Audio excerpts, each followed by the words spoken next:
ಅಂಬೇಡ್ಕರ್ ಬಗ್ಗೆ ಮಾತಾಡಬೇಕು, ಡಾಕ್ಟರ್ ಬಾಬಾ ಸಾಹೇಬ್ ಅಂಬೇಡ್ಕರ್ ಅವರ ಬಗ್ಗೆ ಮಾತಾಡಬೇಕು. ಅಂಬೇಡ್ಕರ್ ಮತ್ತು ಕಾನ್ಸ್ಟಿಟ್ಯೂಷನ್, ಅಂಬೇಡ್ಕರ್ ಮತ್ತು ಸಂವಿಧಾನದ ಬಗ್ಗೆ ಸ್ವಲ್ಪ ಕೇಂದ್ರೀಕರಿಸಿ ಮಾತಾಡಬೇಕು ಅಂತ ಹೇಳಿದಾಗ ನನಗೊಂದು ರೀತಿಯಲ್ಲಿ ರೋಮಾಂಚನ ಆಯಿತು. ನಾನು ಕರ್ನಾಟಕದ ವಿವಿಧ ಭಾಗಗಳಲ್ಲಿ ಚಿಕ್ಕೋಡಿ, ಬೀದರ್ ಮೊದಲಾದ ಕಡೆ ಅಂಬೇಡ್ಕರ್ ಬಗ್ಗೆ ಮಾತಾಡಿದ್ದೇನೆ. ಆದರೆ ಅಂಬೇಡ್ಕರ್ ಬಗ್ಗೆ ಮಾತಾಡೋದು ಎಷ್ಟು ಅಭಿಮಾನದ ವಿಷಯವೋ ಅಷ್ಟು ಕ್ಲಿಷ್ಟವಾದಂಥ ವಿಷಯ. ಈ ದೇಶದ ಎಲ್ಲ ಕಾನೂನುಗಳು ಯಾವ ಕಾನೂನಿಗೆ ವಿರುದ್ಧವಾಗಿದ್ದರೆ ತಮ್ಮ ಅಸ್ತಿತ್ವವನ್ನು ಕಳೆದುಕೊಳ್ಳುತ್ತದೋ ಅಂತಹ ಪರಮೋಚ್ಚವಾದಂತಹ ಕಾನೂನು ಅಂದರೆ ಭಾರತದ ಸಂವಿಧಾನವನ್ನು ರಚಿಸಿದಂತಹ ಆ ಮಹಾನ್ ವ್ಯಕ್ತಿಯ ಬಗ್ಗೆ ಈ ದೇಶದ ಹಲವಾರು ಕಾನೂನುಗಳಲ್ಲಿ ಒಂದು ಕಾನೂನಾದಂತಹ ರೋಡ್ ಟ್ರಾನ್ಸ್ಪೋರ್ಟ್ ಕಾರ್ಪೊರೇಷನಲ್ಲಿ ಕಾನೂನು ಸ್ಥಾಪಿತವಾದಂತಹ KSRTC ಒಬ್ಬ ಕಾನೂನು ಅಧಿಕಾರಿಯಾಗಿ ಕಾನೂನಿನ ಮಹಾಪಂಡಿತನ ಬಗ್ಗೆ ಮಾತಾಡೋದು ಎಷ್ಟು ಹೆಮ್ಮೆಯ ವಿಷಯವೋ ಅಷ್ಟೇ ಭಯದ ವಿಷಯ. ಮಿತ್ರರೇ, ಅಂಬೇಡ್ಕರ್ ಅವ್ರಿಗೆ ಮಾತಾಡೋದಕ್ಕೆ ಅದು ಏನಂತ ಹೇಳಿದರೆ, ಹಿಂದೆ ನಾನು ಓದ್ತಾ ಇದ್ದಾಗ ಈ ವಿಷಯಕ್ಕೋಸ್ಕರನೇ ಓದಿದೆ. ಸುಮಾರು 9 ಪುಸ್ತಕಗಳನ್ನು ಓದಿದೆ. ಇದು ಓದಾಗ ನನಗೆ ಏನಾಯಿತು ಅಂದರೆ, ಒಬ್ಬ ಮನುಷ್ಯನಾಗಿ ನನ್ನನ್ನು ಶುದ್ಧೀಕರಿಸುವ ಪ್ರಕ್ರಿಯೆ. ಅಂಬೇಡ್ಕರನ್ನು ನಾವು ಓದುವುದು ಅಂತ ಹೇಳಿದರೆ ನಮ್ಮನ್ನು ನಾವು ಶುದ್ಧಗೊಳಿಸುವುದು. ಇದನ್ನು ನಾವು ಹೇಳಬೇಕು. ಅಂಬೇಡ್ಕರ್ ಬಗ್ಗೆ ಏನು ಮಾತಾಡಲಿ? ಅವರು ವಕೀಲರು ಅಂತ ಮಾತಾಡಲಾ, ತತ್ವಶಾಸ್ತ್ರಜ್ಞರು ಅಂತ ಮಾತಾಡಲಾ, ಆಂಥ್ರಪಾಲಜಿಸ್ಟ್ ಸಮಾಜಶಾಸ್ತ್ರಜ್ಞರು ಅಂತ ಮಾತಾಡಲಾ, ಸೋಷಿಯಾಲಜಿಸ್ಟ್ ಮಾತಾಡಲಾ, ಪತ್ರಕರ್ತ ಅಂತ ಮಾತಾಡಲಾ, ಎಜುಕೇಷನಿಸ್ಟ್ ಅಂತ ಮಾತಾಡಲಾ, ಹೋರಾಟಗಾರ ಅಂತ ಮಾತಾಡಲಾ, ಅಥವಾ ವೇದಾಧ್ಯಾಯಗಳನ್ನು ಉಪನಿಷತ್ತುಗಳನ್ನು ಛಲದಿಂದ ಕಲಿತಂಥ ಒಬ್ಬ ಮನುಷ್ಯ ಅಂತ ಮಾತಾಡಲಾ? ಇದಕ್ಕೆ ಎಲ್ಲಕ್ಕಿಂತವಾಗಿ ಪ್ರತಿಕೂಲ ಪರಿಸ್ಥಿತಿಯಲ್ಲೂ ಕೂಡ ತನ್ನ ಭೀಮ ಬಾಹುಗಳಿಂದ ಈಜಿ ತನ್ನ ಗುರಿಯನ್ನು ಸಾಧಿಸಿದಂತಹ ಒಬ್ಬ ಮಹಾನ್ ಛಲಗಾರನ ಬಗ್ಗೆ ಮಾತಾಡಲ ನಾನು. ಈ ವ್ಯಕ್ತಿತ್ವದ ಆಯಾಮಗಳು ಏನಿದೆ ಅಲ್ಲ, ಇದು ಬಹಳ ಮುಖ್ಯ.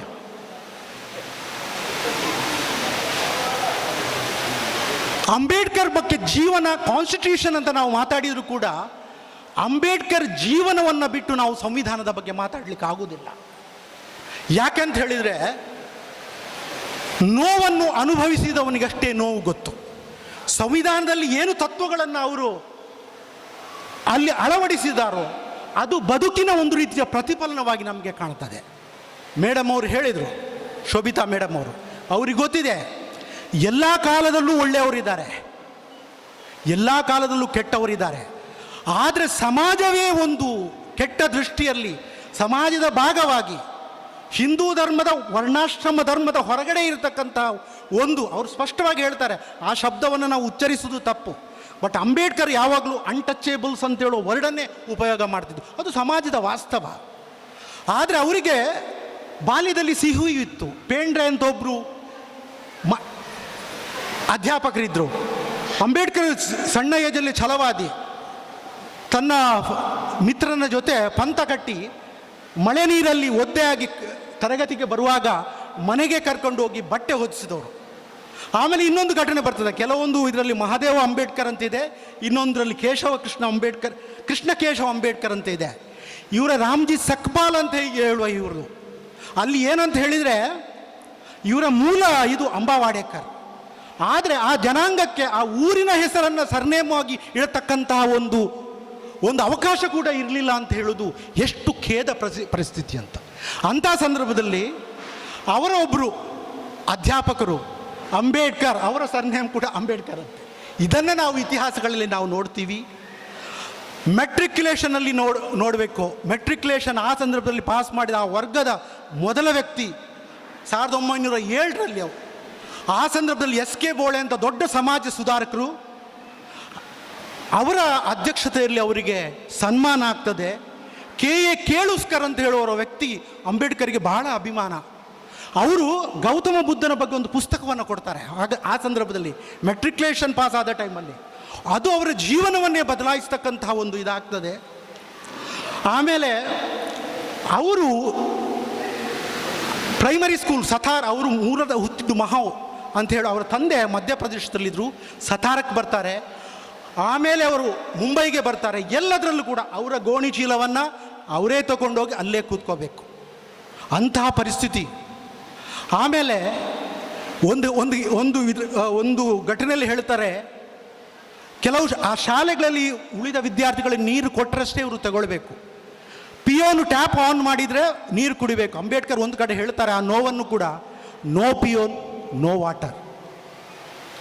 ಇಂಥ ಒಂದು ಸಮಾಜದಲ್ಲಿ ನಾವು ಬದುಕಿದ್ದೀವಿ ಅಂತ ಹೇಳೋದು ನಮಗೆ ಅತ್ಯಂತವಾಗಿರತಕ್ಕಂತಹ, ನಮ್ಮ ಬಗ್ಗೆ ನಾವು ಅಸಹ್ಯ ಪಟ್ಟುಕೊಳ್ಳಬೇಕಾದಂಥ ವಿಷಯ. ಆದರೆ ಎಲ್ಲರ ಬದುಕಿನಲ್ಲಿ ಒಂದು ಅದೃಷ್ಟದ ಬಾಗಿಲು ತೆಗೀತದೆ. ಅವರು ಹೈಸ್ಕೂಲು ನಂತರ ಕಾಲೇಜಿಗೆ ಹೋಗುವಾಗ ಏನಾಗ್ತದೆ ಅಂದರೆ, ಇದೇ ಕೇಳುಸ್ಕರ್ ಅವರು ಬರೋಡದ ಮಹಾರಾಜರು ಸಯ್ಯಾಜಿರಾವ್ ಗಾಯಕ್ವಾಡ್ ಬರೋಡದ ಮಹಾರಾಜರು ವಿದ್ಯಾರ್ಥಿ ವೇತನ ಕೊಡ್ತಾರೆ. ಆಮೇಲೆ ಅದನ್ನು ಮುಗಿಸಿ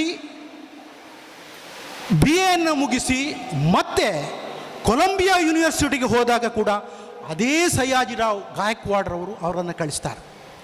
ಆದರೆ ವಿಚಿತ್ರ ನೋಡಿ, ಅವರು ಕೊಲಂಬಿಯಾ ಯೂನಿವರ್ಸಿಟಿಯಲ್ಲಿ ಹೋದಾಗ ನಿಮಗೆ ಗೊತ್ತಿರಬೇಕು, ಪ್ರಾಚೀನ ಭಾರತದಲ್ಲಿಯ ವ್ಯಾಪಾರೋದ್ಯಮದ ಬಗ್ಗೆ MA ಮಾಡ್ತಾರೆ.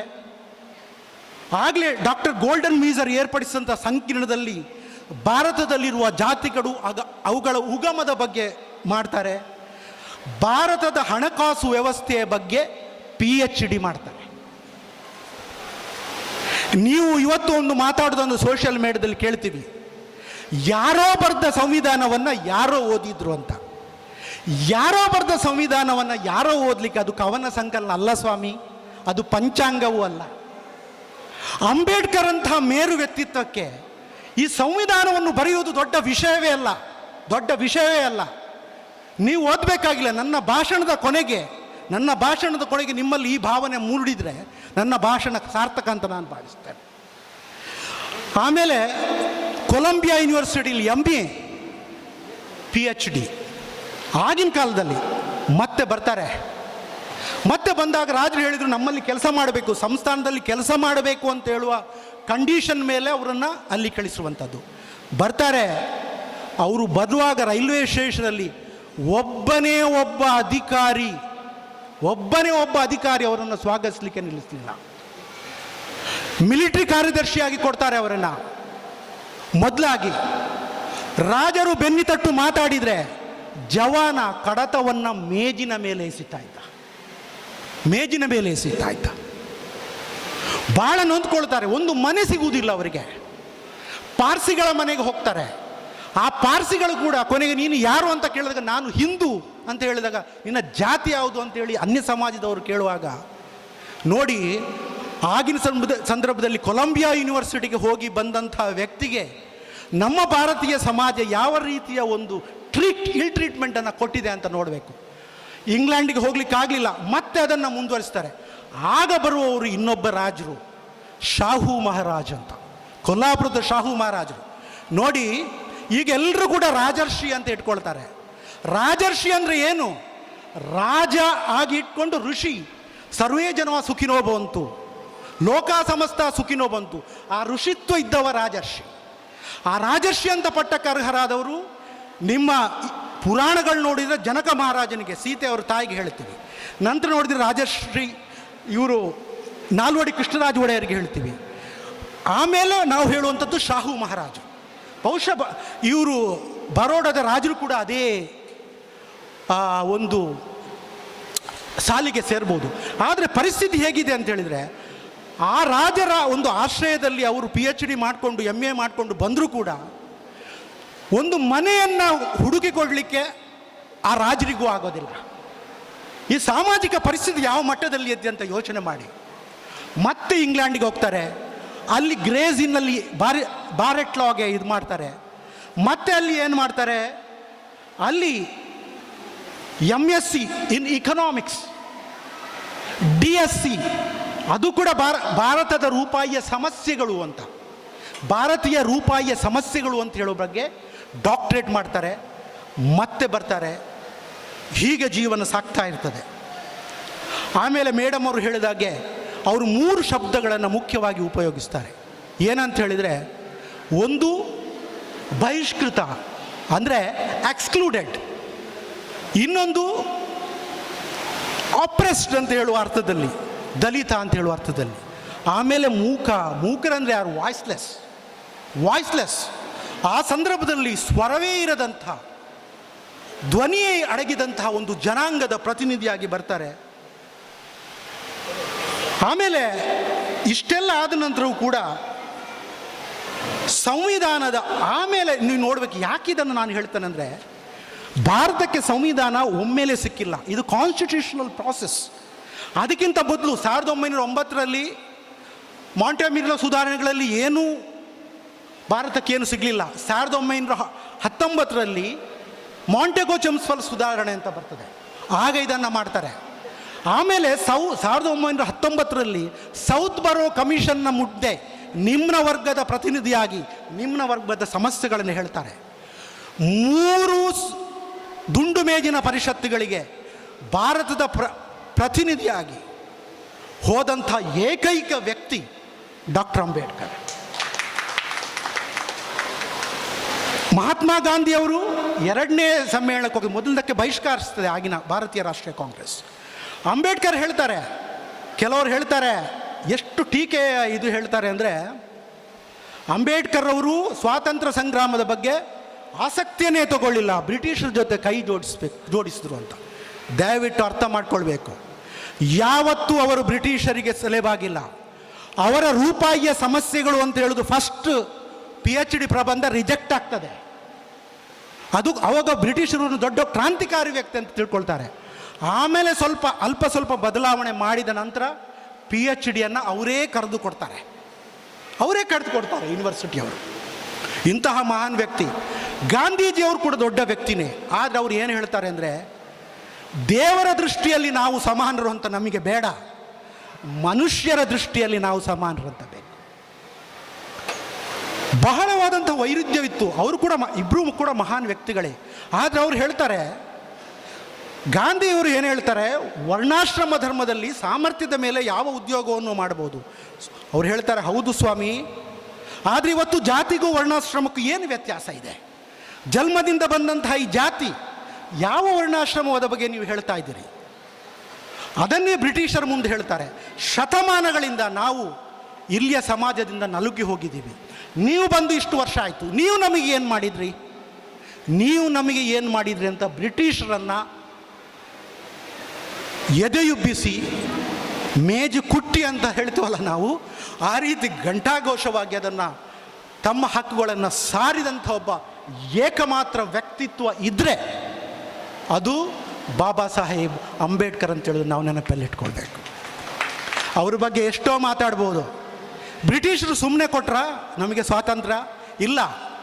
ಅಲ್ಲಿ ವಿನ್ಸ್ಟನ್ ಚರ್ಚಿಲ್ ಸೋತರು, ಬೇರೆ ಪಕ್ಷ ಅಧಿಕಾರಕ್ಕೆ ಬಂತು, 2ನೇ ಮಹಾಯುದ್ಧದ ಇದು. ಆಗ ನಿಧಾನವಾಗಿ ಸ್ವಾತಂತ್ರ್ಯ ಪ್ರಕ್ರಿಯೆ ಆಯಿತು. ಇನ್ನೊಂದು ವಿಷಯ ನೋಡಬೇಕು, 1942ರಲ್ಲಿ ವೈಸ್ರಾಯ್ ಅವರು ಅವ್ರದ್ದೊಂದು ಕ್ಯಾಬಿನೆಟ್ ಆಗ್ತದೆ. ಅದರಲ್ಲಿ ಅಂಬೇಡ್ಕರ್ ಅವರು ಕಾರ್ಮಿಕ ಸಚಿವರಾಗಿ ಕೆಲಸ ಮಾಡ್ತಾರೆ. ಕೆಲವರು ಟೀಕೆ ಮಾಡ್ತಾರೆ, ಇಲ್ಲಿ ಕ್ವಿಟ್ ಇಂಡಿಯಾ ಮೂಮೆಂಟ್ ಆಗ್ತಾ ಇದೆ, ಯಾಕೆ ಅವರು ಬ್ರಿಟಿಷರ ಜೊತೆ ಕೈ ಜೋಡ್ತಾರೆ? ಇಲ್ಲ, ಅವರು ಕಾರ್ಮಿಕ ಮಂತ್ರಿಯಾಗಿ ಮಾಡಿದಂಥ ಕೆಲಸ ಆ ಟೈಮಲ್ಲಿ ಅತ್ಯಮೋಘವಾದಂಥ ಕೆಲಸ.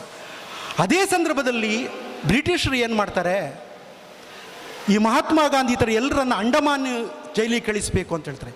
ಅಂಬೇಡ್ಕರ್ ತಾನು ಮಂತ್ರಿ ಅಂತೇಳಿ ಹೆದರೋದಿಲ್ಲ, ಹೋಗ್ತಾರೆ. ಅವ್ರು ಏನು ತಪ್ಪು ಮಾಡಿದ್ದಾರೆ? ಈ ದೇಶದ ಸ್ವರಾಜ್ಯಕ್ಕಾಗಿ ಹೋರಾಡ್ತಾ ಇದ್ದಾರೆ, ಅಂಥವ್ರನ್ನು ನೀವು ವಿದೇಶಿ ಜೈಲಲ್ಲಿ ಯಾಕೆ ಇಡಬೇಕು ಅಂತ ಹೇಳ್ತಾರೆ. ಆ್ಯಕ್ಚುಲಿ ವಿನ್ಸ್ಟನ್ ಚರ್ಚಿಲ್ ಅವರು ಬಹಳ ಗೌರವಿಸ್ತಾ ಇದ್ದರು ಯಾರಿಗೆ? ಅಂಬೇಡ್ಕರಿಗೆ. ಆಮೇಲೆ ಲಾರ್ಡ್ ಲಿನ್ಲೆತ್ಗೋ ಅಂತ ಹೇಳುವ ಗವರ್ನರ್ ಜನರಲ್, ಅವರ ಸ್ನೇಹವನ್ನು ಕಳ್ಕೊಂಡ್ರೂ ಪರವಾಗಿಲ್ಲ. ಆಗ ಮಹಾತ್ಮ ಹೇಳ್ತಾರೆ, I know that Ambedkar is A ಪೇಟ್ರಿಯಟ್ of sterling worth. ಬಹಳ ಅಮೂಲ್ಯವಾಗಿರತಕ್ಕಂಥ ವ್ಯಕ್ತಿ ಅಂತ ಆಗ ಅಂಬೇಡ್ಕರ್ ಹೇಳ್ತಾರೆ. ಮತ್ತೆ ಏನಾಗ್ತದೆ ನಿಮಗೆ ಗೊತ್ತು, ಭಾರತಕ್ಕೆ ಸಂವಿಧಾನ ರಚನೆ ಆಗಬೇಕಂತ ಹೇಳಿದರೆ ಸಂವಿಧಾನದ ಮೊದಲೇ ಅಲ್ಲಿ ಕಾನ್ಸ್ಟಿಟ್ಯೂಯೆಂಟ್ ಅಸೆಂಬ್ಲಿ ಅಂತ 1946ರಲ್ಲಿ ಆಗ್ತದೆ. ಅದಕ್ಕಿಂತ ಮೊದಲು 1935ನೇ ಇಸವಿ ಆಸುಪಾಸಲ್ಲಿ ಬಾಂಬೆ ಲೆಜಿಸ್ಲೇಟಿವ್ ಕೌನ್ಸಿಲ್ಗೆ ಲೇಬರ್ ಪಾರ್ಟಿ ಅಂತ ಸ್ಥಾಪನೆ ಮಾಡಿ 17ರಲ್ಲಿ 15 ಸೀಟನ್ನು ಅಂಬೇಡ್ಕರ್ ಪಡೀತಾರೆ. ಆಮೇಲೆ ಅವರು ರಾಜಕೀಯದಲ್ಲಿ ಭಾಳ ಯಶಸ್ಸನ್ನು ಕಾಣಲಿಲ್ಲ. ಆದರೆ ಕಾನ್ಸ್ಟಿಟ್ಯೂಯೆಂಟ್ ಅಸೆಂಬ್ಲಿಲಿ ಏನಾಯಿತು, 296 ಜನ ಪ್ರೊವಿನ್ಷಿಯಲ್ ಅಸೆಂಬ್ಲಿಸಿ 99 ಸೀಟ್ಸ್ ಕೊಟ್ಟು 389 ಅಂತ ಇತ್ತು. ಅಂಬೇಡ್ಕರ್ ಅವರು ಈಸ್ಟ್ ಬೆಂಗಾಲ್ ಪ್ರಾಂತ್ಯದಿಂದ ಅವರನ್ನು ತಗೊಳ್ತಾರೆ. ಆದರೆ ಏನಾಗ್ತದೆ ಅಂತ ಹೇಳಿದರೆ ನೀವು ಅರ್ಥ ಮಾಡ್ಕೋಬೇಕು, ಆಗ ಇವರು ಭಾಳ ಇದನ್ನು ನೀವು ಅಧ್ಯಯನ ಮಾಡಬೇಕು. ಆಬ್ಜೆಕ್ಟಿವ್ ರೆಸೊಲ್ಯೂಷನ್, ಅದು ನಾನು ಹೇಳ್ತಾ ಇರೋದು ಭಾರತದ ಸ್ವಾತಂತ್ರ್ಯದ ಪೂರ್ವದ ಕತೆ. ಈ ಸಂವಿಧಾನದ ಉದ್ದೇಶ ಏನು, ಈ ಸಂವಿಧಾನ ಸಭೆಯ ಉದ್ದೇಶ ಏನು ಅಂತ ಇವ್ರು ಹೇಳ್ತಾರೆ. ಎಲ್ಲರೂ ಹೇಳಿದ ನಂತರ ಏನಾಗುತ್ತೆ ಅಂತ ಹೇಳಿದರೆ, ಎಮ್ ಆರ್ ಜಯಕರ್ ಅಂತ ಅವರು ಒಂದು ರೆಸಲ್ಯೂಷನ್ ಮೂವ್ ಮಾಡ್ತಾರೆ. ಏನಂತ ಹೇಳಿದರೆ, ಇಲ್ಲಿಯ ಪ್ರಮುಖ ರಾಜಕೀಯ ಪಕ್ಷಗಳು ಇಲ್ಲಿ ಪಾಲ್ಗೊಳ್ಳದೇ ಇರುವುದರಿಂದ ಇದನ್ನು ಮುಂದೆ ಹಾಕಬೇಕು ಅಂತ. ಆಗ ಅಂಬೇಡ್ಕರ್ ಹೇಳ್ತಾರೆ. ಆಮೇಲೆ ಇದು ಕ್ಯಾಬಿನೆಟ್ ಮಿಷನ್, ಈ ರಾಜ್ಯಾಂಗ, ಈ ಕಾನ್ಸ್ಟಿಟ್ಯೂಂಟ್ ಅಸೆಂಬ್ಲಿ ಆಗೋ ಮೊದಲು ಕ್ಯಾಬಿನೆಟ್ ಮಿಷನ್ ಅಂತ ಬ್ರಿಟಿಷರು ಏನು ಮಾಡಿದ್ರಲ್ಲ, ಅದರದ್ದು ರೆಕಮೆಂಡೇಷನ್ಗೆ ಅನುಗುಣವಾಗಿಲ್ಲ ಅಂತ ಹೇಳ್ತಾರೆ. ಅಂಬೇಡ್ಕರ್ ಹೇಳ್ತಾರೆ, ಉಳಿದವ್ರು ಹೇಳ್ತಾರೆ ಬಿಟ್ಟು ಮಾಡೋಣ, it is not the question of the power. Ambedkar ಹೇಳ್ತಾರೆ, ಆಯಿತು, ಜವಾಹರ್ಲಾಲ್ ನೆಹರೂರವರು ಆಬ್ಜೆಕ್ಟಿವ್ ರೆಸೊಲ್ಯೂಷನನ್ನು ಮೂವ್ ಮಾಡಿದ ನಂತರ ಡಿಸೆಂಬರ್ 16ಕ್ಕೆ ಹೇಳ್ತಾರೆ, ಈ ಕಾನ್ಸ್ಟಿಟ್ಯೂಂಟ್ ಅಸೆಂಬ್ಲಿಯನ್ನು ಮುಂದಕ್ಕೆ ಹಾಕಬೇಕು, ಇದು ಆಚರಿಸಲೇಬಾರದು. ಸಂವಿಧಾನದ ದೊಡ್ಡ ಉದ್ದೇಶ. ಡಿಸೆಂಬರ್ 17ನೇ ತಾರೀಕೆ ಅಂಬೇಡ್ಕರ್ ಮಾಡಿದಂತಹ ದೊಡ್ಡ ಭಾಷಣ ರಾಜೇಂದ್ರ ಪ್ರಸಾದರು ನೋಡ್ತಾರೆ. ಏನು ಮಾಡೋದು, ದೊಡ್ಡಂಥ ಪರಿಸ್ಥಿತಿ ನಿರ್ಮಾಣ ಆಗಿದೆ. ನೋಡಿದಾಗ ಅಂಬೇಡ್ಕರ್ ಅವ್ರದ್ದು ಸೀರಿಯಲ್ ನಂಬರ್ 7ನೇದ್ದು, ಭಾಷಣಕ್ಕೆ ಅವರ ಸೀರಿಯಲ್ ನಂಬರ್ 7ನೇದ್ದು. ಅಂಬೇಡ್ಕರ್ ಹೇಳ್ತಾರೆ, ಅವರು ಕೆಲವರು ಈಗ ಬರಲಿಲ್ಲಲ್ಲ, ಮುಂದೆ ಅವರಿಗೂ ಕೂಡ ಜ್ಞಾನೋದಯ ಆಗ್ತದೆ. ಅವ್ರು ಹೇಳ್ತಾರೆ, it is easy to give the powers but it is difficult to give the wisdom. ಒಬ್ಬನಿಗೆ ಅಧಿಕಾರ ಕೊಡೋದು ಬಹಳ ಸುಲಭ, ಆದರೆ ಅವರ ವಿವೇಕ ಮತ್ತು ಜ್ಞಾನವನ್ನು ಕೊಡೋದು ಗೊತ್ತು. ಅವ್ರು ಹೇಳ್ತಾರೆ, ಅಂಬೇಡ್ಕರ್ ಕೂಡ ವಿರೋಧಿ ಬಣದಲ್ಲೇ ಇದ್ದವರು ಅಷ್ಟರವರೆಗೆ. ಅವ್ರು ನೋಡಿ ಎಷ್ಟು ರಾಷ್ಟ್ರ ಪ್ರೇಮ ಅಂತ. I know that today we are the divided politically, socially and economically. ನನಗೆ ಗೊತ್ತಿದೆ, ಇವತ್ತು ರಾಜಕೀಯವಾಗಿ, ಸಾಮಾಜಿಕವಾಗಿ, ಆರ್ಥಿಕವಾಗಿ ನಾವು ವಿಭಜನೆಗೆ ಒಳಗಟ್ಟವರು. We are the members of the warring groups. ನಾವು ಪರಸ್ಪರ ವಿರುದ್ಧವಾದಂಥ ಯುದ್ಧ ಶಿಬಿರದಲ್ಲಿದ್ದವರು. I may go even to the extent of confessing that I am probably one of the leaders of such a camp. ನಾನು ಕೂಡ ಈ ಯುದ್ಧ ಶಿಬಿರದ ಒಂದು ನಾಯಕ. ಆದರೆ ಬಟ್ ಸರ್ ರಾಜೇಂದ್ರ ಪ್ರಸಾದ್ರನ್ನ ಹೇಳಿ ಅವ್ರು ಹೇಳ್ತಾರೆ, but sir, will all this I am quite convinced that given the time and circumstances nothing in this world can stop this country from becoming one nation. ಜಗತ್ತಿನ ಯಾವ ಶಕ್ತಿಯೂ ಕೂಡ ಈ ರಾಷ್ಟ್ರವನ್ನು ಒಂದು ಮಾಡುವುದನ್ನು ತಡಿಲಿಕ್ಕೆ ಆಗುವುದಿಲ್ಲ ಅಂತ ಹೇಳೋದು ಒಂದು ಸಿಡಿಲಿಗೆ ಸದೃಶವಾದಂಥ ಅಪ್ಲಾಸ್ ನಡುವೆ ಅಂಬೇಡ್ಕರ್ ಹೇಳ್ತಾರೆ ಅವರು, let us leave aside the slogans, let us leave aside ours words which frighten people. ಜನರನ್ನು ಭಯಪಡಿಸುವ ಶಬ್ದಗಳನ್ನು ನಾವು ಬಿಡೋಣ. Let us even make a confession to the prejudices of our opponents. ನಮ್ಮ ವಿರೋಧಿಗಳ ವಿರೋಧಾಭಾಸಗಳ ಬಗ್ಗೆ, ಅವರ ನ್ಯೂನತೆಯ ಬಗ್ಗೆ ನಾವು ಕ್ಷಮಿಸೋಣ. So that we may willingly join hands with us. ಕೈ ಹಿಡಿಯೋಣ, ಮುಂದೆ ನಡೆಯೋಣ. ಯಾಕೆಂದರೆ which I said, if you walk long enough must necessary lead us to unity. ಎಷ್ಟು ದೂರ ನಡೀತೀವಿ ನಾವು, ಅಷ್ಟು ನಾವು ಜೊತೆಯಾಗಿ ನಡೀತೀವಿ ಅಂತ ಹೇಳ್ತಾರೆ. ಎಷ್ಟು ದೂರ ನಡೀತೀವಿ ಅಷ್ಟು ಜೊತೆಯಾಗಿ ನಡೀತೀವಿ ಅಂತ ಅಂಬೇಡ್ಕರ್ ಹೇಳ್ತಾರೆ. ಆಮೇಲೆ ಆಗ ಕಮಿಟಿ ಆಗಿತ್ತು, ಆಗಿನ್ನೂ ಸ್ವಾತಂತ್ರ್ಯ ಸಿಕ್ಕಿರಲಿಲ್ಲ, ಇವರು ಕಾನೂನು ಸಚಿವರಾಗಿಲ್ಲ. ಆದರೆ ಬಹಳಷ್ಟು ಕಮಿಟಿಗಳಲ್ಲಿ ಅಂಬೇಡ್ಕರ್ ಮೆಂಬರ್. ಇದನ್ನು ನಾನು ಯಾಕೆ ಹೇಳ್ತೇನೆ ಅಂದರೆ, ಯಾರೋ ಬರೆದ ಸಂವಿಧಾನವನ್ನು ಯಾರೋ ಓದಿದ್ರು ಅಂತ ಹೇಳಬೇಕಾದ್ರೆ ಇಷ್ಟು ತಿಳ್ಕೊಳ್ಬೇಕು. ಇಷ್ಟು ಓದದ ಯಾವ ಯೋಗ್ಯತೆಯೂ ಬರುವುದಿಲ್ಲ ಸ್ವಾಮಿ. ಎಲ್ಲ ನಾವು ವಾಟ್ಸಪ್ ಯೂನಿವರ್ಸಿಟಿಯ ಪ್ರೊಫೆಸರ್ಗಳು. ಯಾರ ಬಂದನ್ನು ಯಾರು ಕಳಿಸಿದ್ದೀವಿ, ಯಾರು ಮೂಲ ಅಂಬೇಡ್ಕರ್ ಸಂದೇಶಗಳನ್ನು ಓದಿದ್ದಾರೆ, ಯಾರು ಮೂಲ ಅಂಬೇಡ್ಕರ್ ಬರಹ ಮತ್ತು ಭಾಷಣ ಸಂಪುಟಗಳಿದ್ದಾವೆ, ಓದಿ. ಬಾಯಿಗೆ ಬಂದಾಗೆ ಮಾತಾಡೋದು ಬಹಳ ಸುಲಭ, ಬಟ್ ಅದರ ಅಗಾಧತೆಯ ಅದರ ಕ್ಲಿಷ್ಟತೆಯ ಅರಿವಿದ್ದವರು ಯಾವತ್ತೂ ಕೂಡ ಹಾಗೆ ಮಾತಾಡಲಿಕ್ಕೆ ಆಗೋದಿಲ್ಲ. ಆಮೇಲೆ ಡಿಸೆಂಬರ್ 9 ಜೂನ್ 3:47 ಆಗ್ತದೆ. ಆಮೇಲೆ ಏನಾಗ್ತದೆ ಅಂದರೆ ಬಂಗಾಳ ಪ್ರಾಂತ್ಯ ಇದು ವಿಭಜನೆ ಆದಾಗ, ಅದು ಪಾಕಿಸ್ತಾನಕ್ಕೆ ಹೋದಾಗ ಅಂಬೇಡ್ಕರ ಸದಸ್ಯತ್ವವೇ ಹೋಗ್ಬಿಡ್ತದೆ. ಆಗ ನೋಡಿ, ಡಾಕ್ಟರ್ ರಾಜೇಂದ್ರ ಪ್ರಸಾದ್ರವರು ಮತ್ತು ವಲ್ಲಭಭಾಯ್ ಪಟೇಲ್ರವರು ಬಾಂಬೆ ಪ್ರೊವಿನ್ಸಿನ ಮುಖ್ಯಮಂತ್ರಿಗಳಾದಂಥ BG ಖೇರ್ ಪತ್ರ ಬರೀತಾರೆ. ನೀವು ನೋಡಬೇಕು, ಆಗ ಅವರು ಡ್ರಾಫ್ಟಿಂಗ್ ಕಮಿಟಿಯ ಚೇರ್ಮನ್ ಅಲ್ಲ. ಅಂಬೇಡ್ಕರ್ ಅವರು ಸಭೆಯಲ್ಲಿ ಅವರ ಪಾರ್ಟಿಸಿಪೇಷನನ್ನು ನಾವು ನೋಡಿದ್ದೇವೆ. ಬೇರೆ ಬೇರೆ ಕಮಿಟಿಯ ಮೆಂಬರ್ ಅವರು ಸದಸ್ಯತ್ವವನ್ನು ಕಳ್ಕೊಂಡ್ರೆ ಕಾನ್ಸ್ಟಿಟ್ಯೂಂಟ್ ಅಸೆಂಬ್ಲಿ ಬಲಹೀನ ಆಗ್ತದೆ ಅಂತೇಳಿ BG ಖೇರ್ ಅವರಿಗೆ ಲೆಟರ್ ಬರೆದು ಆಮೇಲೆ ಮತ್ತೆ ಬಾಂಬೆ ಪ್ರೊವಿನ್ಸಿಂದ ಮತ್ತೆ ಬರ್ತಾರೆ. ಮತ್ತೆ ಅವರ ಇದು ನಡೀತದೆ. ಆಮೇಲೆ ನಮಗೆ ಗೊತ್ತು 47ಕ್ಕೆ ಸ್ವಾತಂತ್ರ್ಯ ಬರುತ್ತೆ. ಸ್ವಾತಂತ್ರ್ಯ ಬಂದ ನಂತರ ಏನಾಯಿತು, ಫಸ್ಟ್ ಮೀಟಿಂಗಲ್ಲಿ 29 ಆಗಸ್ಟ್ 1947 ಅವರನ್ನು ಡ್ರಾಫ್ಟಿಂಗ್ ಕಮಿಟಿ ಆಗುತ್ತೆ. ಮರುದಿವಸವೇ ಡ್ರಾಫ್ಟಿಂಗ್ ಕಮಿಟಿಯ ಚೇರ್ಮನ್ ಆಗ್ತಾರೆ. ಈಗ ಒಬ್ರು ಕೇಳ್ತಾರೆ, ಅಂಬೇಡ್ಕರ್ ರೋಲ್ ಏನಂತ ಕೇಳಿದವ್ರಿಗೆ TT ಕೃಷ್ಣಮಾಚಾರಿ ಅಂತ ಒಬ್ಬರಿದ್ದಾರೆ, ಭಾಳ ಚಂದ ಕೊಟ್ಟಿದ್ದಾರೆ ನೋಡಿ. ಸ್ವಲ್ಪ ಇಂಗ್ಲೀಷಲ್ಲಿ ನಾನು ಹೇಳಿದ್ರು, ನೀವು ಸ್ವಲ್ಪ ಮತ್ತೆ ಕನ್ನಡದಲ್ಲಿ ಹೇಳ್ತೀನಿ ನಾನು. ಯಾಕೆಂತ ಹೇಳಿದ್ರೆ, ಅಂಬೇಡ್ಕರ್ ಇಂಗ್ಲೀಷನ್ನೇ ನಾವು ಆಸ್ವಾದಿಸಲಿಕ್ಕೆ ಒಂದು ರೀತಿಯ ರುಚಿ ಬೇಕು. TT ಕೃಷ್ಣಮಾಚಾರಿ ಹೇಳ್ತಾರೆ, mister president, sir, I am one of those in the house who have listened to Dr. Ambedkar carefully. I am aware of the amount of the work and enthusiasm that he has brought to bear on the work of the drafting of this constitution.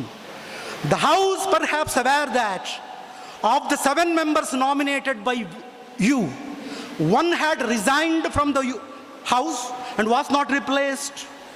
One died and was not replaced. One was away in America. His place was not filled up. Another person was engaged in state affairs, and there was a void to the extent 1 or 2 people were far away from Delhi, and perhaps reason of health did not permit them to attend. So it happened ultimately that the burden of drafting the constitution fell on Dr. Ambedkar.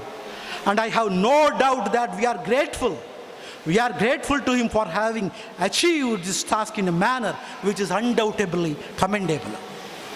ಯಾಕೆ TT Krishnamachari ಹೇಳ್ತಾರೆ ಅಂದರೆ, 7 ಜನ ನೀವು appoint ಮಾಡಿದ್ರಿ, ಒಬ್ಬರು ತೀರ್ಕೊಂಡ್ರು, ಅವರಿಗೆ replacement ಇಲ್ಲ, ರಾಜೀನಾಮೆ ಕೊಟ್ಟರು, ರಿಪ್ಲೇಸ್ಮೆಂಟ್ ಇಲ್ಲ. ಇನ್ನು ಕೆಲವರು ರಾಜಕೀಯ ವ್ಯವಹಾರ ಸ್ಟೇಟ್ ಅಫೇರ್ಸಲ್ಲಿ ಹೋದ್ರು, ಇಲ್ಲ, ಅನಾರೋಗ್ಯದ ಕಾರಣದಿಂದ ಬರಲಿಲ್ಲ. ಇಷ್ಟೇ ಇದ್ರೂ ಕೂಡ, ಅನಾರೋಗ್ಯದ ಹೊರತಾಗಿಯೂ ಕೂಡ ಅಂಬೇಡ್ಕರ್ ನಡೆಸಿದಂತಹ ಆ ಒಂದು ಹೋರಾಟವನ್ನು ಸಂವಿಧಾನಾತ್ಮಕ ಹಕ್ಕುಗಳಿಗೆ ಹೇಗೆ ಬದಲಿಸಬೇಕು ಅಂತ ಅವರು ಯೋಚನೆ ಮಾಡಿ ತನ್ನ ಆರೋಗ್ಯವನ್ನು ಕೂಡ ನಿರ್ಲಕ್ಷಿಸಿ ಈ ದೇಶಕ್ಕೆ ಕೊಟ್ಟಂಥ ಒಂದಿದ್ರು. ನೆಹರೂರವರು ಹೇಳ್ತಾರೆ, there is no doubt that no one took greater trouble over making the constitution than Ambedkar. ಈ ಒಂದು ಅಂಬೇಡ್ಕರ್ ಅವರ ಒಂದು ಪರಿಶ್ರಮಕ್ಕೆ ಸರಿಸಾಟಿ ಆದದ್ದು ಯಾವುದೂ ಇಲ್ಲ ಅಂತ. ಇದೆಲ್ಲ ಆಯಿತು. ಆಮೇಲೆ ನಿಮಗೆ ಗೊತ್ತಿರಬೇಕು, ಇದನ್ನು ಆದ ನಂತರ ಪಬ್ಲಿಕ್ ಕ್ರಿಟಿಸಿಸಮ್ಗೆ ಅಥವಾ ಪಬ್ಲಿಕ್ನ ಆಬ್ಜೆಕ್ಷನ್ ಅಥವಾ ಸಲಹೆಗೆ ಬಿಡ್ತಾರೆ. 7600 ಆಬ್ಜೆಕ್ಷನ್ಸ್ ಬರ್ತವೆ. 7600 ಅಮೆಂಡ್ಮೆಂಟ್ಸ್ಗೆ ಪ್ರಪೋಸಲ್ಸ್ ಬರ್ತವೆ. 2600ರಷ್ಟು ಅಮೆಂಡ್ಮೆಂಟ್ಗಳನ್ನು ತಗೊಳ್ತಾರೆ. ಎಲ್ಲಿಗೆ? ಚರ್ಚೆಗೆ ತಗೊಳ್ತಾರೆ. ಕಾನ್ಸ್ಟಿಟ್ಯೂಂಟ್ ಅಸೆಂಬ್ಲಿ ಚರ್ಚೆಗೆ ತಗೊಳ್ತಾರೆ. ಈ 2642 ಕಾನ್ಸ್ಟಿಟ್ಯೂಯೆಂಟ್ ಅಸೆಂಬ್ಲಿ ಅಂತ ಡಿಬೇಟ್ಸ್ ಅಂತೇಳಿ 15,000 ಪುಟಗಳ ಡಿಬೇಟ್ ಇದೆ. ಈ ಪ್ರತಿ ಡಿಬೇಟಲ್ಲೂ ಕೂಡ ಎದ್ದು ಕಾಣುವ ಹೆಸರು ಅಂತ ಹೇಳಿದ್ರೆ ಡಾಕ್ಟರ್ BR ಅಂಬೇಡ್ಕರ್. ಇಂಥ ವ್ಯಕ್ತಿಯನ್ನು ಸಂವಿಧಾನ ಶಿಲ್ಪಿ ಅಂತ ನಮಗೆ ಕರೆಯುವ ಯೋಗ್ಯತೆ ಇಲ್ಲದ್ರೆ ನಾವು ಎಷ್ಟು ದುರಾದೃಷ್ಟವಂತರು ಅಂತ ನಾವು ಯೋಚನೆ ಮಾಡಬೇಕು. ಆಮೇಲೆ ಕೊನೆಯ ಅವರು ಭಾಷಣ ಏನು ಮಾಡ್ತಾರೆ, ಕೊನೆಯ ಭಾಷಣ ಏನಂತ ಹೇಳಿದರೆ, ಆಮೇಲೆ ಡ್ರಾಫ್ಟ್ ಕಾನ್ಸ್ಟಿಟ್ಯೂಷನನ್ನು ಇಡ್ತಾರೆ ಅವರು. ಡ್ರಾಫ್ಟ್ ಕಾನ್ಸ್ಟಿಟ್ಯೂಷನ್ ಇಡುವಾಗ ಒಂದು ಮಾತು ಹೇಳ್ತಾರೆ, I feel that it is workable. ಈ ಸಂವಿಧಾನ ನಡೀತದೆ, it is flexible, it is strong enough to hold the country together. ಈ ದೇಶವನ್ನು ಒಂದಾಗಿಡತಕ್ಕಂಥ ಶಕ್ತಿ ಈ ಸಂವಿಧಾನಕ್ಕಿದೆ. ಆದರೆ ಹೇಳ್ತಾರೆ, indeed if I may say so, if the things go wrong under this constitution, the reason will not be that we had a bad constitution. What will have to say is the man was right. ಈ ಸಂವಿಧಾನ ಕೆಲಸ ಮಾಡಲಿಲ್ಲ ಅಂದರೆ ಸಂವಿಧಾನದ ದೋಷ ಇಲ್ಲ, ಇದು ದುಷ್ಟರ ಕೈಗೆ ಸಿಕ್ಕಿದೆ ಅಂತ ಅರ್ಥ ಅಂತ ನೇರವಾಗಿ ಹೇಳ್ತಾರೆ. ಅಂಬೇಡ್ಕರ್ ಕೆಲವು ಮಾತುಗಳು ಅದು ಬಹಳ ಮೃದುವಾದಂಥ ವ್ಯಕ್ತಿತ್ವ. ಅವರು ಯಾವುದೋ ಜಾತಿಯನ್ನು ನೇರವಾಗಿ ಹೇಳಿದಲ್ಲ, ಇಸಮ್ಗಳ ಬಗ್ಗೆ ಹೇಳ್ತಾರೆ. ಯಾವ ಜಾತಿಯನ್ನು ವೈಯಕ್ತಿಕವಾಗಿ ಅವರು ಟೀಕೆ ಮಾಡಿದವರಲ್ಲ, ಆದರೆ ಜಾತಿಯ ಹೆಸರಲ್ಲಿ ನಡೆತಕ್ಕಂತಹ ಭೇದಗಳ ಬಗ್ಗೆ ಅವರು ಇಸಮ್ಗಳ ಬಗ್ಗೆ ಆದರೆ ಇದನ್ನು ಮಾತಾಡಲಿಕ್ಕೆ ಆಗೋದಿಲ್ಲ. ಯಾಕೆಂದರೆ ನಾನು ಕಾನೂನು ಅಧಿಕಾರಿ ಆಗಿರೋದ್ರಿಂದ ಸರ್ಕಾರದ ಒಂದು ಚೌಕಟ್ಟಿನಲ್ಲಿ ನಾನು ಮಾತಾಡ್ತಾ ಇದ್ದೇನೆ. ಬಹುಶಃ ನಾನು ನ್ಯಾಯವಾದಿಯಾಗಿದ್ದರೆ ಬೇರೆ ರೀತಿ ಮಾತಾಡ್ತಿದ್ದೆ ನಾನು. ಹೀಗೆ ಅವ್ರು ಹೇಳ್ತಾರೆ. ಆಮೇಲೆ ವಿಲ್ ಹ್ಯಾವ್ ಟು ಸೇಮ್ ಏನೋ ಅದಕ್ಕೆ ಹೇಳ್ತಾರೆ, ಅವರನ್ನು ಹೊಗಳ್ತಾರೆ. ಆಮೇಲೆ ಅಲ್ಲಾಡಿ Krishnaswamy Iyer, PS Deshmukh, RK ಸಿದ್ವಾ, CS Shankar ಹೇಳ್ತಾರೆ. ಅವ್ರು ಹೇಳ್ತಾರೆ, sir, before making a few remarks on the draft constitution, I should like to join in the trouble of praise to the honourable Ambedkar for the lucid and able manner in which he has explained the principle of draft constitution ಅಂತ ಹೇಳ್ತಾರೆ. ಇದನ್ನು ಹೇಳ್ತಾ ಇದ್ದಾರೆ. ಆಮೇಲೆ ಈ general debate ಹೋಗ್ತದೆ. General debate ಹೋದಾಗ ನೀವು ಯೋಚನೆ ಮಾಡಬೇಕು. ಪ್ರತಿಯೊಂದು ನಾನು ಹೇಳಿದ್ದೀನಿ 2600ರಷ್ಟು ಅಮೆಂಡ್ಮೆಂಟ್, ಎಲ್ಲರೂ ಅಬ್ಜೆಕ್ಷನ್ ಹೇಳೋದು. ಈಗ ನಮ್ಮ ಸಹೋದರಿಯೊಬ್ಬರು ಹೇಳಿದ್ರಲ್ಲ, ಪ್ರಿಯಾಂಬಲನ್ನು ಓದಿ ಹೇಳಿದರು. ಫಸ್ಟ್ ಚರ್ಚೆ V the people of India ಅಂತ ಬಂತು. ಪೂರ್ಣಿಮಾ ಬ್ಯಾನರ್ಜಿ ಅಂತ ಒಬ್ರು ಲೇಡಿ ಇದ್ರು. ನೋ, ಇದು ನಮಗೇನು ಜನರಲ್ ಇಲೆಕ್ಷನ್ ಆಗಿಲ್ಲ, ಇದು ಬ್ರಿಟಿಷರು ಮಾಡಿದಂಥ ಕಾನ್ಸ್ಟಿಟ್ಯೂಂಟ್ ಅಸೆಂಬ್ಲಿ. ಅದಕ್ಕೆ ನಾವು ಏನು ಮಾಡಬೇಕು, we on behalf of the people of India, from whom is derived all power and authority of independent India. We the people of India ಅಂತ ಹೇಳಬೇಡಿ ಅಂತ ಹೇಳ್ತಾರೆ. JB ಕೃಪಲಾನಿ, ಮಹಾವೀರ್ ತ್ಯಾಗಿ ಅವರು ಹೇಳ್ತಾರೆ, ನೋಡಿ ಸ್ವಾಮಿ, ಅಂಬೇಡ್ಕರ್ ಅವರು ಭಾಳ ಚಂದ ಹೇಳ್ತಾರೆ, ನೀವು ಪ್ರಿಯಾಂಬಲ್ನ ಒಂದು ವಾಕ್ಯವನ್ನು ಓದಿದ್ದೀರಿ, ಪ್ರಿಯಾಂಬಲ್ ಪೂರ್ತಿ ಓದಿ, adopt, enact and give to our self this constitution. ಈ ಪವರ್ ಎಲ್ಲಿಂದ ಬಂತು? ಕಾನ್ಸ್ಟಿಟ್ಯೂಂಟ್ ಅಸೆಂಬ್ಲಿಗೆ ಪವರ್ ಎಲ್ಲಿ ಬಂತು? ಹಾಗೆ ಅಮೇರಿಕನ್ ಕಾನ್ಸ್ಟಿಟ್ಯೂಂಟ್ ಇರುವಾಗ ಅಮೇರಿಕದ ಇತಿಹಾಸವನ್ನು ಹೇಳ್ತಾರೆ. ಅವರಷ್ಟು ಓದಿದವರು ಯಾರಿಲ್ಲ. 50,000 ಪುಸ್ತಕಗಳಿದ್ವು ಅವರ ಲೈಬ್ರರಿಯಲ್ಲಿ. ಅಮೇರಿಕನ್ ಕಾನ್ಸ್ಟಿಟ್ಯೂಂಟ್ ಅಸೆಂಬ್ಲಿಯಲ್ಲಿ ಇದಕ್ಕಿಂತ ಕಮ್ಮಿ ಜನ ಇದ್ದರು. ನಾವು ಆಲ್ಮೋಸ್ಟ್ 290 ಜನ ಇದ್ದೀವಿ ವಿಭಾಗ ಆದ ನಂತರ ಕೂಡ. ಈ ಜನ ನಾವು ಭಾರತದ ಜನರನ್ನು ಪ್ರತಿನಿಧಿಸೋದಿಲ್ವಾ? ನಮ್ಮ ಬಗ್ಗೆ ನಮಗೆ ಯಾಕೆ ಡೌಟು? ಪ್ರತಿ ಆರ್ಟಿಕಲ್, ನಾನು ಹೇಳೋ ಬಗ್ಗೆ ಪ್ರಿಯಾಂಬಲ್, ಪ್ರತಿ ಆರ್ಟಿಕಲ್ ಬಗ್ಗೆ ಹೇಳ್ತಾರೆ. ಆರ್ಟಿಕಲ್ 19, 5 and 6 ಸಿಟಿಸನ್ಶಿಪ್ ಬಗ್ಗೆ ಹೇಳ್ತಾರೆ. ಆಮೇಲೆ article 16 backwardness of the classes. ಅದೇನಪ್ಪ ಫಾರ್ವರ್ಡ್ನೆಸ್ ಆ್ಯಂಡ್ ಬ್ಯಾಕ್ವರ್ಡ್ನೆಸ್ ಅಂತ ಕೇಳ್ತಾರೆ. ಒಬ್ಬ ಬ್ಯಾಕ್ವರ್ಡ್ನೆಸ್ ಅಂದರೆ ಏನಂತ ಕೇಳ್ತಾರೆ. ಆರ್ಟಿಕಲ್ 19 ಬಗ್ಗೆ ಕೇಳ್ತಾರೆ, ಆರ್ಟಿಕಲ್ 21 ಬಗ್ಗೆ ಕೇಳ್ತಾರೆ. ಆರ್ಟಿಕಲ್ 32 ಈ ದೇಶದ ಒಬ್ಬ ಸಾಮಾನ್ಯ ಪ್ರಜೆ, ದೇಶದ ಪರಮೋಚ್ಚ ನ್ಯಾಯಾಲಯ ಸುಪ್ರೀಂ ಕೋರ್ಟನ್ನು ಕದವನ್ನು ಬಡಿಯತಕ್ಕಂಥ ಆರ್ಟಿಕಲ್ 32 ಬಗ್ಗೆ ಅಂಬೇಡ್ಕರ್ ಹೇಳ್ತಾರೆ. ಅದಕ್ಕೆ it's fundamental for all the fundamental rights guarantee ಅಂತ ಅಂಬೇಡ್ಕರ್ ಹೇಳ್ತಾರೆ. If I was asked to name any particular article in this constitution as the most important without which the constitution is a nullity, I could not refer to any other article except this one. It is the very soul of the Constitution and the very heart of it. And I am that the House has realized. I am happy that House has ಆಗ್ತದೆ ಅಂತ ಹೇಳಿದರೆ, ನನಗೆ ಭಾಳ ಶೋಭಿತಾ ಸತೀಶ್ ಅವರು ಒಂದು ಮಾತು ಹೇಳಿದರು, ನನಗೆ ದೀಪ ಬೆಳಗಿಸೋದು ನನಗೆ ಸಿಕ್ಕ ಭಾಗ್ಯ ಅಂತ. ನಾನು ಹೇಳ್ತೇನೆ, ಬೊಗಸೆ ಸಿಕ್ಕಿದ್ದು ಇನ್ನೂ ನನಗೆ ಒಂದು ಅರ್ಥಪೂರ್ಣ. ಯಾಕೆಂದರೆ ಅಲ್ಲಿ ಬೆದ್ರೆಗೌಡವ್ರಿಗೆ ಭಾಳಷ್ಟು ಹೂವು ಇಟ್ಟಿದ್ದಾರೆ, ನನಗೆ ಬಂದದ್ದು ಎಷ್ಟು ಬೊಗಸೆ ಅಷ್ಟೇ ಹೂವು. ಹಾಗಾಗಿ ಅಂಬೇಡ್ಕರ್ ಬಗ್ಗೆ ಮಾತಾಡಬೇಕಾದ್ರೆ ಆ ಪುಷ್ಪಾಂಜಲಿ, ಮಾತಿನ ಮೂಲಕ ಪುಷ್ಪಾಂಜಲಿ ಆಗಿದ್ರೆ ನನ್ನ ಬೊಗಸೆ ಸ್ವಲ್ಪ ಜಾಸ್ತಿ ಆಗಬೇಕು. ಆ ಬೊಗಸೆ ಜಾಸ್ತಿ ಆಗದೆ ನಾನು ಮಾತಾಡಲಿಕ್ಕೆ ಆಗೋದಿಲ್ಲ. ಅದನ್ನು ಮುಗಿಸ್ತೇನೆ. ಯಾಕೆಂತ ಹೇಳಿದ್ರೆ ಇದನ್ನು ನಾವು ತಿಳ್ಕೋಬೇಕು, ಇದು ಹುಡುಗರಿದ್ದರೆ ಇದನ್ನು ಸಮಾಜಕ್ಕೆ ನಮ್ಗೆ ಹೇಳಬೇಕು ಅಂತ ನನ್ನ ಉದ್ದೇಶ. ಕೊನೆಯ ಸ್ಪೀಚಲ್ಲಿ ಹೇಳ್ತಾರೆ, constituent assembly 2 years 11 months 17 days ಮಾಡುತ್ತೆ, 11 ಸೆಷನ್ ಆಗುತ್ತೆ. 1 ರಿಂದ 6ರವರೆಗೆ ಬೇರೆ ಬೇರೆ ಡಿಸ್ಕಷನ್, 7 ರಿಂದ 11 session consideration of draft, 165 days ಕೂತ್ಕೊಳ್ತದೆ. ಆಮೇಲೆ 114 ದಿವಸ ಡ್ರಾಫ್ಟ್ ಕಾನ್ಸ್ಟಿಟ್ಯೂಷನ್ನ ಪರಿಶೀಲನೆ ನೋಡ್ತದೆ. ಆಮೇಲೆ ಕಮಿಟಿ ಸುಮಾರು ಅಂಬೇಡ್ಕರ್ ಅವರು ಬಂದ ನಂತರ ಸುಮಾರು 140 ಡೇಸ್ ಕೂತ್ಕೊಳ್ತದೆ. ಮೂಲತಃ 315 ಆರ್ಟಿಕಲ್ ಬರುತ್ತೆ, ಆಮೇಲೆ ಬದಲಾವಣೆ ಆದಂಥ 395 ಆಗುತ್ತೆ. ಭಾಳ ಟೀಕೆ ಮಾಡಿದ್ದಾರೆ. ಏನು ರೀ, ಒಬ್ಬರು ಅವರನ್ನು ಟೀಕೆ ಮಾಡ್ತಾರೆ, ಇದೇನು ಎಲ್ಲರೂ ಹೊಗಳಿದ್ರು ಕೂಡ ಇದು ಡ್ರಾಫ್ಟ್ ಕಮಿಟಿ ಅಲ್ಲ, ಡ್ರಿಫ್ಟಿಂಗ್ ಕಮಿಟಿಯಾ ಅಂತೇಳಿ, ಡ್ರಿಫ್ಟಿಂಗ್ ತೇಲ್ತಾ ಇರುವ ಕಮಿಟಿಯಾ ಅಂತ ಹೇಳ್ತಾರೆ. ನೋಡಿ ಸ್ವಾಮಿ, ಅವರಿಗೆ ನಮ್ಮ ಬಗ್ಗೆ ಟೀಕೆ ಮಾಡಿ ಅವರಿಗೆ ಭಾಳ ಸಂತೋಷ ಆಗಿದೆ. But I must say that there is A difference between drifting with mastery and drifting without. ಇದು ತೇಲುವುದರಲ್ಲೂ ಕೂಡ ಕಂಟ್ರೋಲ್ ಇದ್ದು ತೇಲುವುದು ಅರ್ಥ ಇದೆ. ಯಾವುದೋ ನೀರಿನಲ್ಲಿ ಮೀನಿಗೆ ನಾವು ಹುಡುಕಿದವರಲ್ಲ, ಸಮಿತಿ ಗೊತ್ತು ಯಾವ ನೀರಿನಲ್ಲಿ ಯಾವ ಮೀನು ಸಿಗ್ತದೆ ಅಂಥೇಳಿ ನಾವು ಹುಡುಕಿದವರು ಅಂಥೇಳಿ ಭಾಳ ಖಾರವಾದ ಮಾತುಗಳಿಂದ ಅವ್ರು ಹೇಳ್ತಾರೆ. ಆಮೇಲೆ ಕೊನೆಗೆ ಅವ್ರ ಮಾತುಗಳನ್ನು ನೀವು ನೋಡಬೇಕು. ಅಂಬೇಡ್ಕರ್ ಅವರ ಮಾತು ಹೇಳಿದಾಗ ಕೊನೆಯ ಅವರು 3 ಭಾಳ ಮುಖ್ಯ ವಾರ್ನಿಂಗನ್ನು ಕೊಡ್ತಾರೆ. ಅದು ಬಹಳ ಮುಖ್ಯ. ಏನಂತ ಹೇಳಿದರೆ, ನಾವು ಸಂವಿಧಾನವನ್ನು ರಚನೆ ಮಾಡಿದ ನಂತರ ಯಾವುದೇ ಅಸಾಂವಿಧಾನಿಕ ವಿಧಾನಗಳನ್ನು ನಾವು ಬಳಸಬಾರ್ದು, even including the civil obedience. ಯಾಕೆಂದರೆ ಗ್ರಾಮರ್ ಆಫ್ ಅನಾರ್ಕಿ. ಇವತ್ತು ಎಲ್ಲ ದೊಡ್ಡ ಮಟ್ಟದ ಗಲಾಟೆಗಳು ಗೊಂದಲ ನಡೀತಾ ಇದೆ ಅಂದರೆ ಇದು ನಮ್ಮ ಆಡಳಿತ ಯೋಚನೆ ಮಾಡಬೇಕಂತ ವಿಷಯ. ಎರಡನೇದಾಗಿ, ಎಷ್ಟೇ ದೊಡ್ಡ ವ್ಯಕ್ತಿ ಇರಲಿ, ನಮ್ಮ ಸ್ವಾತಂತ್ರ್ಯವನ್ನು ಯಾರ ಕಾಲಬುಡದಲ್ಲೂ ಇಡಬಾರ್ದು. JS ಮಿಲ್ ಅವರ ಮಾತು, not to lay their liberties at the feet of even a great man. ಒಬ್ಬ ವ್ಯಕ್ತಿ ಎಷ್ಟೇ ಶ್ರೇಷ್ಠ ಆಗಿದ್ರೂ ಕೂಡ ಅವನ ಕಾಲಬುಡದಲ್ಲಿ ನಮ್ಮ ಸ್ವಾತಂತ್ರ್ಯವನ್ನು, ಲಿಬರ್ಟೀಸನ್ನು ಇಡಬಾರ್ದು. Which enable him to subvert their institution. ಸಂಸ್ಥೆಯ ಸಾಂಸ್ಥಿಕ ರಚನೆಯನ್ನೇ ಬದಲಾಯಿಸಬೇಕಂತ ಶಕ್ತಿಯನ್ನು ನಾವು ಯಾವ ಒಬ್ಬನಿಗೆ ಕೊಡಬಾರ್ದು.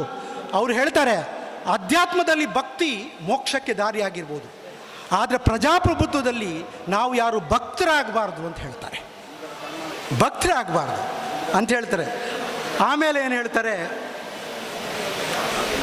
ಒಂದು ಡೇನಿಯಲ್ ಅಕೋನಲ್ ಅಂತ ಹೇಳ್ತಾನೆ, ಐರಿಷ್ ಪೇಟ್ರಿಯಟ್, ಹೇಳ್ತಾನೆ, no one can be grateful at the cost of his honour, no woman can be grateful at the cost of his chastity, no nation can be grateful at the cost of his liberty ಅಂತ ಹೇಳ್ತಾರೆ. ಇನ್ನೊಂದು ಏನು ಹೇಳ್ತಾರೆ, ಇವತ್ತು ಸ್ವಾತಂತ್ರ್ಯ, ರಾಜಕೀಯ ಸ್ವಾತಂತ್ರ್ಯ ಇದೆ, ಆದರೆ ಪೊಲಿಟಿಕಲ್ ಸ್ವಾತಂತ್ರ್ಯ ಸಾಕಾಗುವುದಿಲ್ಲ.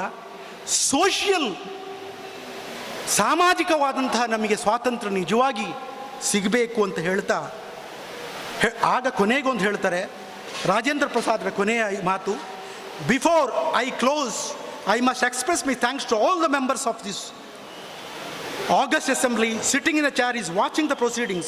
From day to day, I have realized as nobody else could have, with what zeal and devotion the members of the drafting committee and especially the chairman Dr. Ambedkar, in spite of his indifferent health, have worked. ಕೊನೆಯ 10-20 ವರ್ಷ ಅವರಿಗೆ ಮಧುಮೇಹ, ರಕ್ತದೊತ್ತಡ ತೀವ್ರವಾಗಿ ಇದ್ದರೂ ಕೂಡ ದೇಶದ ಒಂದು ಒಳಿತಿಗಾಗಿ ಒಂದು ಸಂವಿಧಾನವಂತ ಕೊಟ್ಟಂಥ ವ್ಯಕ್ತಿ. ಕೊನೆಗೆ ನನಗೆ ಬಹುಶಃ ಸಮಯ ಆಯಿತು ಅಂತ ಅನಿಸ್ತಿದೆ. ಒಂದು ಮಾತಿನ ಮೂಲಕ ನಾನು ನಿಮಗೆ ಮಾತನ್ನು ಮುಗಿಸ್ತೀನಿ. ಇದು ಕೊನೆಯ ಮಾತು, ಬಹಳ ಮುಖ್ಯ. ನನಗೆ ವಿಷಯಗಳು ಭಾಳಷ್ಟು ಇದ್ದಾವೆ, ಬಟ್ ಸಮಯದ ಅಭಾವ ಇದೆ. ಡಾಕ್ಟರ್ ಧನಂಜಯ ಕೀರ್ ಅವರು ಮಾತಾಡ್ತಾರೆ. Doctor Baba Saheb Ambedkar, the fortunate son of mother of India, has put golden shoes to her feet and diamond crown her head. Dr. Ambedkar, Baba Saheb Ambedkar ಅವರು ಭಾರತ ಮಾತೆಯ ಪಾದಗಳಿಗೆ ಬಂಗಾರದ ಪಾದುಕೆಗಳನ್ನು ತೊಡಿಸಿ ತಲೆಗೆ ವಜ್ರ ಖಚಿತ ಕಿರೀಟವನ್ನು ಮುಡಿಸಿದಂತಹ ಭಾರತಾಂಬೆಯ ಸುಪುತ್ರ ಅಂತ ಹೇಳ್ತಾರೆ. ಸುಪುತ್ರ ಅಂತ ಹೇಳ್ತಾರೆ. ಇವತ್ತು ನಮ್ಮ ಎಲ್ಲರ ಅಂಬೇಡ್ಕರ್ ಅಂತ ನಾವು ಹೇಳ್ತೀವಿ. ನಿಜವಾಗಿ ನೋಡಿದ್ರೆ ಎಲ್ಲರ ಅಂಬೇಡ್ಕರ್. ಎಜುಕೇಷನಿಸ್ಟ್, ಇವತ್ತು lecturer of the government law college principal, Siddharth ಕಾಲೇಜನ್ನು ಸ್ಥಾಪನೆ ಮಾಡ್ತಾರೆ, ಮಿಲಿಂದ ಕಾಲೇಜನ್ನು ಸ್ಥಾಪನೆ ಮಾಡ್ತಾರೆ. ಕೊನೆಗೆ ರಾಜೀನಾಮೆ ಕೊಡೋದು ಯಾವಾಗ? ಈಗ ಶೋಭಿತಾ ಸತೀಶ್ ಅವರು ದೀಪ ಉರಿಸುವಾಗ ಸೇಸವ್ ಬೇದ್ರೆ ಒಳ್ಳೆ ಮಾತು ಹೇಳಿದರು. ಅಂಬೇಡ್ಕರ್ ಮೊದಲು ಪ್ರಾತಿನಿಧ್ಯ ಕೊಟ್ಟಿರುವಂತೆ ಮಹಿಳೆಯರಿಗೆ ಅಂತ ಭಾಳ ಮುಖ್ಯ. ಅವರು ರಾಜೀನಾಮೆ ಕೊಟ್ಟಿರೋದು ಲಾ ಮಿನಿಸ್ಟರ್ ಆಗಿದೆ, ಫಸ್ಟ್ ಲಾ ಮಿನಿಸ್ಟ್ರು. ಹಿಂದೂ ಕೋಡನ್ನು ತರಲಿಕ್ಕೆ ನೋಡ್ತಾರೆ. ಈ ದೇಶದಲ್ಲಿ ಅಸಂಖ್ಯವಾದಂಥ ಸಂಪ್ರದಾಯಗಳು, ದಾಯಭಾಗ ಸಿಸ್ಟಮ್, ಮಿತಾಕ್ಷರ ಸಿಸ್ಟಮ್ ಇಡೀ ದೇಶದಲ್ಲಿ ಇಲ್ಲದ್ದು ಈ ದಕ್ಷಿಣ ಕನ್ನಡದಲ್ಲಿ ಮತ್ತು ಕೇರಳದಲ್ಲಿರುವಂಥ ಹಳೆಯ ಸಂತಾನ ಲಾ ಆ್ಯಂಡ್ ಮರಮಕ್ಕತ್ತ ಲಾ, ಒಂದೊಂದು ಮ್ಯಾರೇಜ್ ಸಂಪ್ರದಾಯ, ಬಹುಪತ್ನಿತ್ವ. ನೀವು ಯೂನಿಫಾರ್ಮ್ ಸಿವಿಲ್ ಕೋಡ್ ಬಿಡಿ ಸ್ವಾಮಿ, ಹಿಂದೂಗಳಲ್ಲಿ ಏನು ಒಂದೇ ಸಂಪ್ರದಾಯ ಇದೆ ಅಂತ ಹೇಳಿದರು. ಹಿಂದೂಗಳಲ್ಲಿ ಎಲ್ಲಿದೆ? ರಾಜಾರೋಷವಾಗಿ ಬಹುಪತ್ನಿತ್ವ ಮಾಡುವಾಗ ಏಕಪತ್ನಿತ್ವವನ್ನು ತರಬೇಕು. ಅವ್ರು ಹೇಳ್ತಾರೆ ನೋಡಿ ಎಷ್ಟು ಅಂತ ಹೇಳಿದರೆ, ಬೃಹಸ್ಪತಿ ಅವರು ಎಷ್ಟು ವೇದ ಮತ್ತು ಉಪನಿಷತ್ತುಗಳನ್ನು ಅಧ್ಯಯನ ಮಾಡಿದ್ರು ಅಂತೇಳಿ ಅವ್ರು ಹೇಳ್ತಾರೆ. ಬೃಹಸ್ಪತಿಯ ನೀವು ಮನುಸ್ಮೃತಿಯನ್ನು ಮಾತ್ರ ನೋಡಬೇಡಿ. ಬೃಹಸ್ಪತಿ ಏನು ಮಾಡಿದ್ದಾನೆ ಅಂದರೆ ಹೆಣ್ಮಕ್ಕಳಿಗೆ ಆಸ್ತಿ ಹಕ್ಕು ಕೊಟ್ಟಿದ್ದಾನೆ. ಆಮೇಲೆ ಕೌಟಿಲ್ಯ ಅನ್ನೋದನ್ನು ತಗೊಳ್ಳಿ, ಅಥವಾ ಇನ್ನೊಬ್ಬ ಸ್ಮೃತಿಕಾರರನ್ನು ಕೊಡ್ತಾನೆ, ಪರಾಶರ ಸ್ಮೃತಿಯನ್ನು ಕೊಡ್ತಾರೆ. ಏನಂತ ಹೇಳಿದರೆ ಡೈವೋರ್ಸ್ ಮಾಡುವಂಥ ಹಕ್ಕು ಹೆಣ್ಣು ಮಕ್ಕಳಿಗಿದೆ, ಆಸ್ತಿ ಹಕ್ಕಿದೆ. ಇದನ್ನೆಲ್ಲ ಮಾಡಬೇಕಂತ ಹೇಳಿದರೆ ಕೊನೆಗೆ ಅವರಿಗೆ ಅದಕ್ಕೆ ಅವಕಾಶ ಸಿಗುವುದಿಲ್ಲ. ಬೇಸರದಲ್ಲಿ ರಾಜೀನಾಮೆ ಕೊಡ್ತಾರೆ. ಅದೇ ಬೇಸರದಲ್ಲಿ ತಡೆ ಇಟ್ಟುಕೊಂಡಂತಹ ನೋವನ್ನು ಬೌದ್ಧ ಧರ್ಮಕ್ಕೆ ಮತಾಂತರ ಹಾಕ್ತಾರೆ. ಇಷ್ಟೆಲ್ಲ ನಾವು ಸರ್ವೇ ಜನ ಸುಖಿನೋ ಬದು ಲೆಟ್ ದ ನಾಬಲ್ ತೋರಿಸ್ಕೊಂಡು ಇಷ್ಟೆಲ್ಲ ಉಪನಿಷತ್ತು ವೇದ ಎಲ್ಲ ಒಳ್ಳೆಯದನ್ನು ಹೇಳಿ ನಮ್ಮದೇ ಒಂದು ಭಾಗವನ್ನು ದೂರ ಇಟ್ಟ ಈ ನೋವನ್ನು ಅನುಭವಿಸಿದ ಒಬ್ಬ ಮನುಷ್ಯ ನನ್ನ ಉಳಿಸ್ಕೊಳ್ಳಿಕ್ಕೆ ಈ ಸಂಸ್ಕೃತಿಗೆ ಆಗಲಿಲ್ಲ ಅಂತ ಹೇಳೋದು ನಮ್ಮ ದೌರ್ಭಾಗ್ಯ ಅಂತ ಹೇಳಲಿಕ್ಕೆ ನಾನು ಇಷ್ಟಪಡ್ತೀನಿ. ನಮ್ಮ ದೌರ್ಭಾಗ್ಯ. ಆದರೆ ಅವರ ವ್ಯಕ್ತಿತ್ವ ಹೇಳ್ತಾರೆ. ನಾನು ಹೇಳ್ತಾರೆ ನನಗೆ ಸಾಧಿಸುವಂಥದ್ದು ಏನೂ ಇಲ್ಲ. ಕೊನೆಗೆ ಹೇಳ್ತಾರೆ ನನಗೆ ಅಧಿಕಾರ ಸಿಕ್ಕಿದೆ, ಎಲ್ಲ ಸಿಕ್ಕಿದೆ, ಆದರೆ ಈ ಜನರ ಜೀವನವನ್ನು ಮೇಲಕ್ಕೆ ತರಬೇಕು ಅಂತ ಹೇಳೋ ನೋಡು.